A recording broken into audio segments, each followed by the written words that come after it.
नमस्कार मित्रमैत्रिणींनो, जर तुम्हाला आपल्या चॅनलवरच्या कथा आवडत असतील तर लाईक करत जात जा आणि चॅनलला सबस्क्राईब करून बाजूची घंटी दाबा आणि ऑलवर सेट करा, म्हणजे जेव्हा जेव्हा मी नवीन व्हिडिओ किंवा कोणतीही नवीन पोस्ट अपलोड करेन तेव्हा ती सगळ्यात आधी तुमच्यापर्यंत पोहोचेल।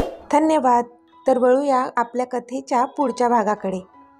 कदाचित फक्त आपणच खरं प्रेम केलंय त्याच्यावर, त्याचं आपल्यावर खरं प्रेम नव्हतंच कधी, असं वाटू लागलं होतं तिला।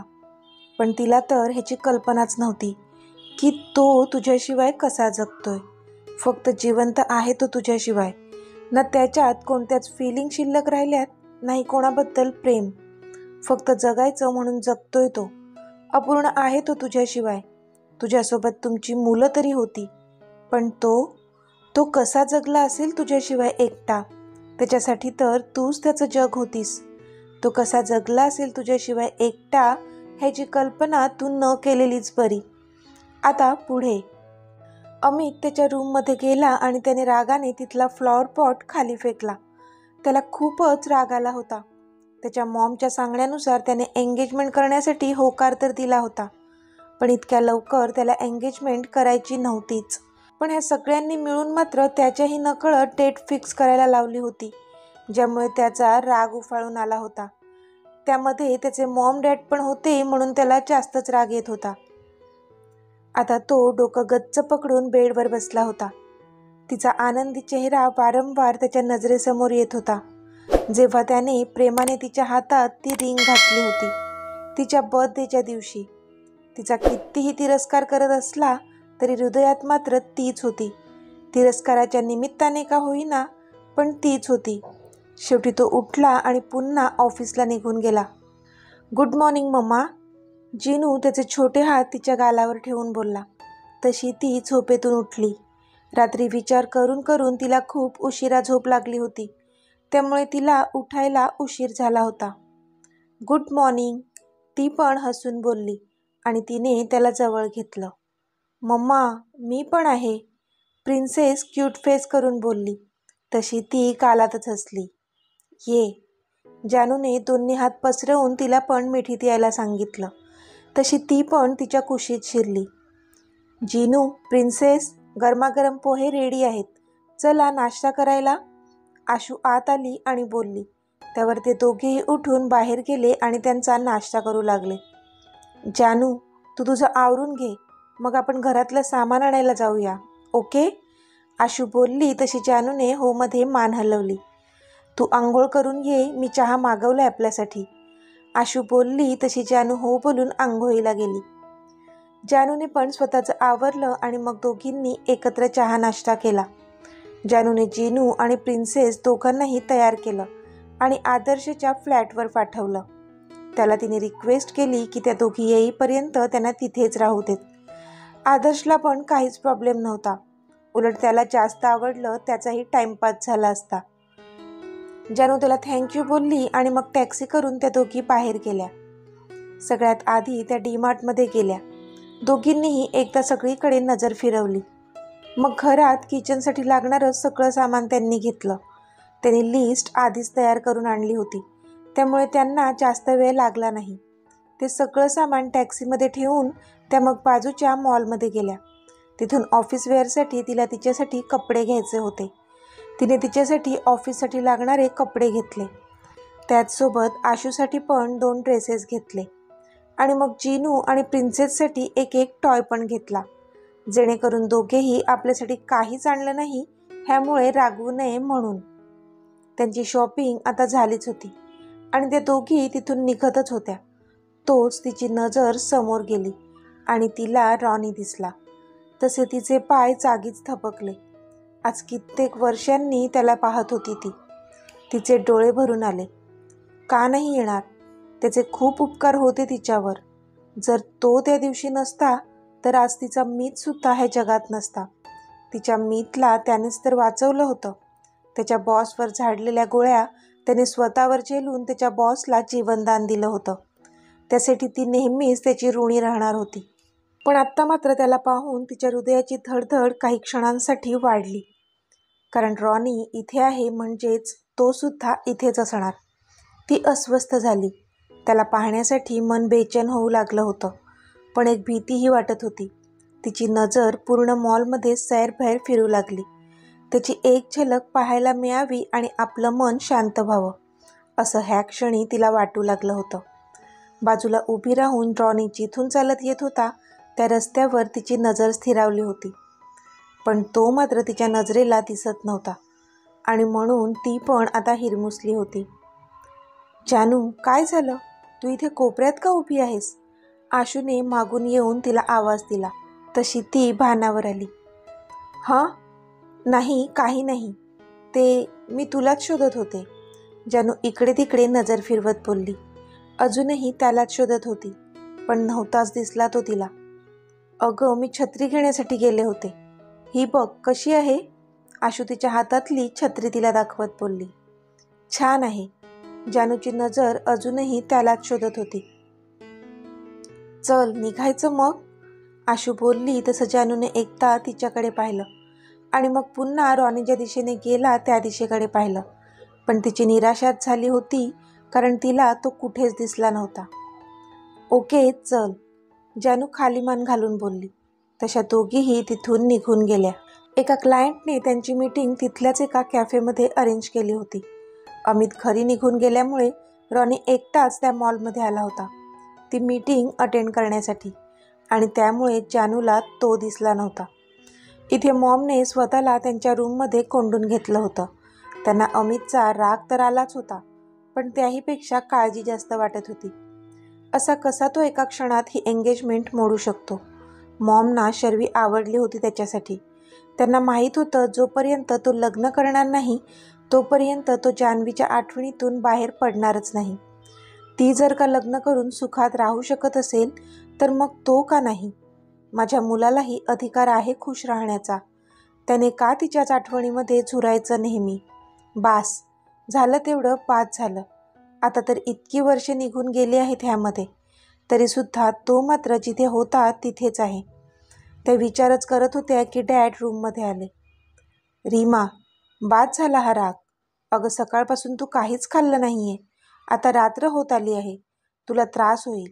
प्लीज काहीतरी खाऊन घे, राम तिला समजावत होते. राम, मला नाही खायचंय काहीच. मला अजिबात भूक नाहीये. मला काही खायची इच्छा पण नाहीये, मॉम बोलल्या. अगं, असा हट्ट करून कसा चालणार आहे? राम बोलले. जर तो इतका हट्ट करू शकतो तर मग मी पण त्याची मॉम आहे. तो एक हट्टी असेल तर मग मी 10 हट्टी आहे. कळू दे त्यालाही माझा हट्ट, मॉम बोलल्या. तशी रामनी नकारार्थी मान हलवली आणि ते बाहेर निघून गेले. अमित आता घरी पोहोचला होता. तो आल्या आल्याच त्याच्या बेडरूममध्ये गेला. आज त्याला कोणाशीच बोलायचं नव्हतं. डिस्टर्ब होता तो सकाळच्या त्या मॅटरमुळे. तो फ्रेश झाला आणि डिनरसाठी खाली आला. त्याने पाहिलं तर डायनिंग टेबलवर कोणीच नव्हतं. एक स्टाफ त्याला जेवण सर्व करू लागला. सगळे जेवले का? त्याने विचारलं. सर, फक्त कुणाल सर आणि किंजल मॅम जेवल्या. मोठे सर आणि मॅम नाही जेवल्या, त्या स्टाफने उत्तर दिले. तसा त्याने हातात घेतलेला घास खाली ठेवला. मोठ्या मॅमनी सकाळपासून काहीच खाल्लं नाहीये सर, तो स्टाफ बोलला. त्यावरून अमितला कळलं नक्की सकाळच्या मॅटरमुळे मॉम अशी वागत आहे. तशी त्याने नकारार्थी मान हलवली आणि तो तिथून उठून सरळ मॉम डॅडच्या रूमच्या दिशेने गेला. त्याने दार नॉक केलं आणि आत शिरला तो. त्याने पाहिलं तर मॉम बेडवर झोपल्या होत्या आणि डॅड काहीतरी पुस्तक वाचत बसले होते. तो मॉमपाशी बेडवर बसला. मॉम, चल जेवायला, तो बोलला.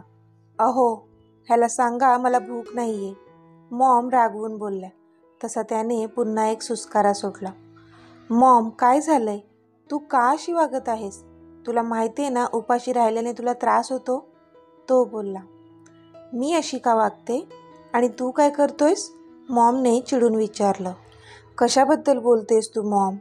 त्याने विचारलं. तुला चांगलंच माहीत आहे मी कशाबद्दल बोलते, मॉम बोलल्या. मॉम, मी जे केलं ते योग्यच केलंय. तुम्ही मला न विचारता माझी एंगेजमेंट कशी काय फिक्स करू शकता? त्याने चिडून विचारलं. अमित, आई वडील आहोत आम्ही तुझे, तुझ्या भल्याचाच विचार करणार. शर्वी चांगली मुलगी आहे, एवढी फेमस मॉडेल असूनही साधी आहे.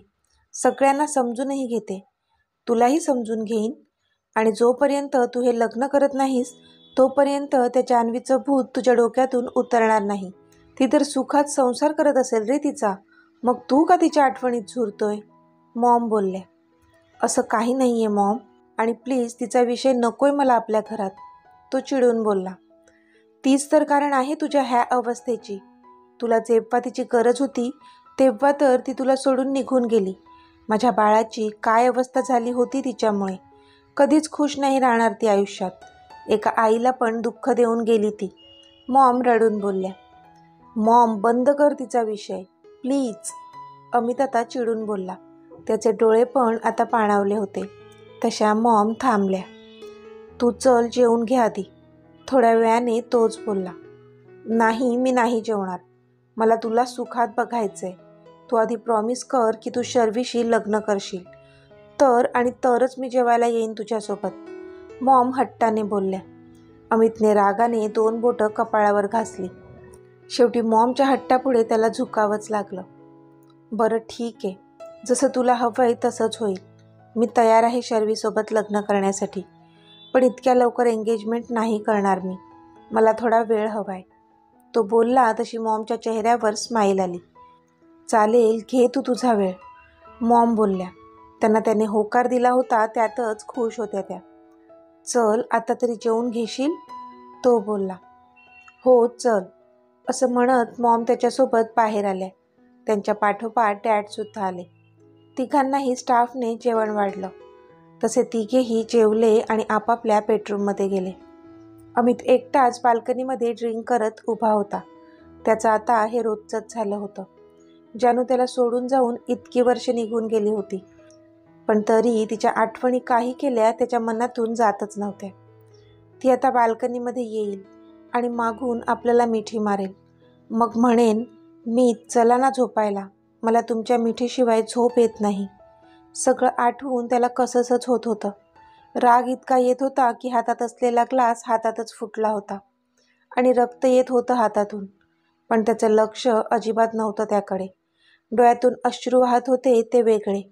सगळ्यांसमोर जरी तो दाखवत असला की तो पराकोटीचा तिरस्कार करतो तिचा, पण त्याच्या हृदयातली तिची जागा अजूनही तशीच होती. सकाळी जानू लवकरच उठली होती.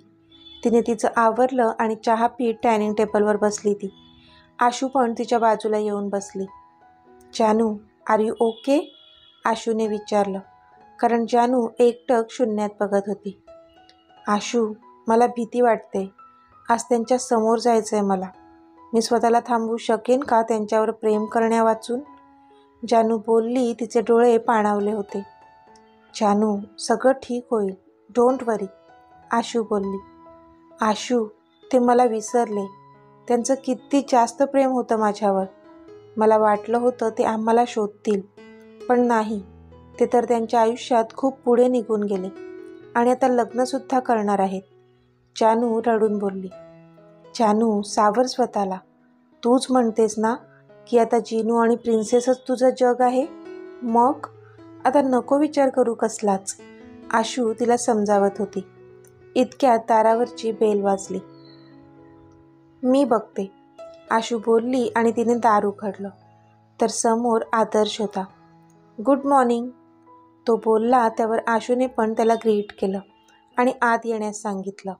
तसा तो आत आला. हे जान्हवी, लेट्स गो, तो बोलला. तशी जानू तिची पर्स घेऊन बाहेर आली.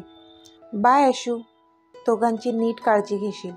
आपण नवीन आहोत इथे, त्यामुळे कोणासाठीच दार उघडू नकोस. आधी सेफ्टी डोअरमधून चेक करत जा, मुळात बाहेर निघूच नको, ओके? जानू तिला इन्स्ट्रक्शन्स देत होती. हो ग माझी आई, मी नीट काळजी घेईन. तू जा आधी, तुला उशीर नाही का होत आता? हे आदर्श, इसको लेके जाओ जल्दी, आशू बोलली. त्यावर आदर्श आणि जानू दोघेही हसले. बाय मम्मा, जिनू आणि प्रिन्सेस दोघांनी तिला बाय केलं. दोघेही आत्ताच झोपेतून उठून आले होते.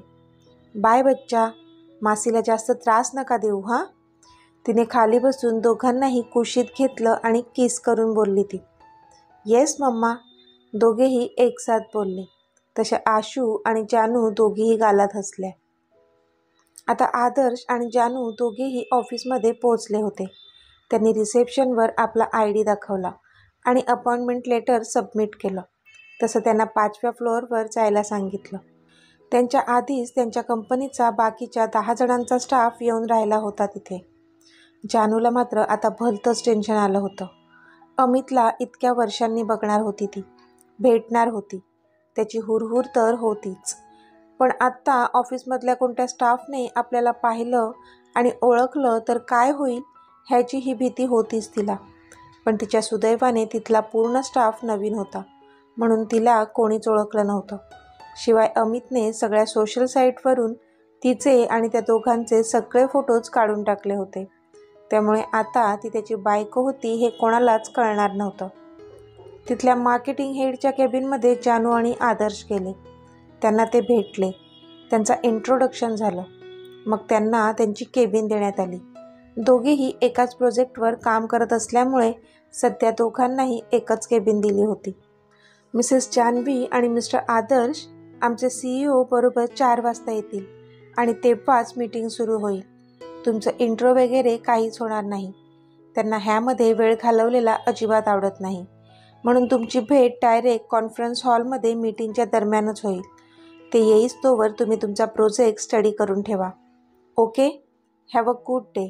तो मार्केटिंग हेड बोलला तशी दोघांनीही माना डोलवल्या आणि ते आपल्या केबिनमध्ये येऊन बसले. दोघेही प्रोजेक्ट स्टडी करू लागले होते. पण जानूचं अजिबात लक्ष नव्हतं. तिची धगधग वरचेवर वाढत होती आणि डोळे पण डबडबले होते. ती सतत घड्याळाकडे पाहत होती आणि आता घड्याळात 3:45 वाजले होते की दरवाजावर टकटक झाली. सर, मॅम, तुम्हाला कॉन्फरन्स हॉलमध्ये मीटिंगसाठी बोलावलं आहे.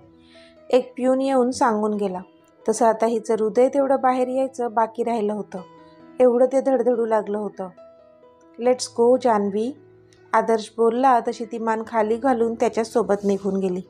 सगळेजण कॉन्फरन्स हॉलमध्ये जमले होते. ते दोघेही मागे जिथे चेअर रिकामी होत्या तिथे जाऊन बसले. तिची मात्र थरथर वाढली होती, कारण आता 4 वाजत आले होते. तोच त्या हॉलमध्ये जी गडबड सुरू होती ती थांबली आणि पूर्ण हॉल पिन ड्रॉप सायलेंट झाला. ठक ठक ठक बुटांचा आवाज आला आणि तो हॉलच्या आत शिरला. तसे सगळेच जण जागचे उठले. तिची नजर मात्र अजूनही खालीच होती. शरीराची थरथर वाढली होती. Please have a seat. त्याचा मॅग्नेटिक आवाज आला तसं तिने नजर वर करून त्याच्याकडे पाहिलं आणि तिला तो दिसला. तसा खळकण अश्रूचा एक थेंब तिच्या टपोऱ्या डोळ्यांतून खाली पडला. तोच चेहरा, चेहऱ्यावर तोच ॲटिट्यूड जो त्याचा प्लस पॉईंट होता. खूपच शोभून दिसत होता त्याच्या चेहऱ्यावरचा तो ॲटिट्यूड. त्याला पाहून त्याच्यात हरवली ती. त्याला बघतच राहिली होती. इतक्या वर्षांनी पाहत होती त्याला, त्यामुळे आता नजरेआड होऊ देत नव्हती. ज्याच्या आठवणींवर जगत होती ती इतकी वर्षे, आज तो प्रत्यक्षात तिच्या समोर उभा होता. तो मात्र त्याच्या चेअरवर बसला. मग एक एक करून सगळ्या जणांचे प्रेझेंटेशन सुरू झाले. तो बारकाईने सगळ्यांचे प्रेझेंटेशन पाहत होता. आता रॉयल फॅशन इंडस्ट्रीजचा प्रोजेक्ट मिसेस मोहिते आपल्यासमोर प्रेझेंट करतील. मार्केटिंग मॅनेजर बोलला तशी जानू धडधडत्या हृदयाने जागची उठली आणि प्रोजेक्टरजवळ जाऊन उभी राहिली. पण नेमका त्याच वेळी अमितला एक कॉल आला आणि तो त्या कॉलवर बोलू लागला होता. त्यामुळे त्याने जानूला पाहिलं नव्हतंच. ती मात्र कमालीची अपसेट झाली होती. एकतर समोर तो बसला होता. तो जेव्हा आपल्याला पाहिल तेव्हा काय रिॲक्ट करेल, तिच्या मनात असंख्य प्रश्न निर्माण झालेले. सतत डोळ्यात आसवं जमा होत होती. पण तरी आता तिने स्वतःला सावरलं आणि ती समोर येऊन उभी राहिली. हॅलो लेडीज अँड जेंटलमेन, ती बोलली. पण तो आवाज ऐकून इथे अमित जो फोनवर बोलत होता त्याच्या हृदयाची धडधड वाढली. त्याच्या हातातला फोन केव्हाच खाली आला होता. त्याने आपला चेहरा प्रोजेक्टरकडे त्या आवाजाच्या दिशेने वळवला आणि आत्ता मात्र तो स्तब्ध झाला आणि झटका लागावा तसा जागचा उठून उभा राहिला.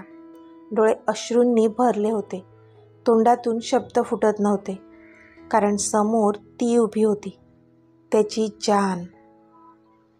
तर मित्रमैत्रिणींनो, आजचा भाग तुम्हाला कसा वाटला ते मला कमेंटमध्ये सांगा.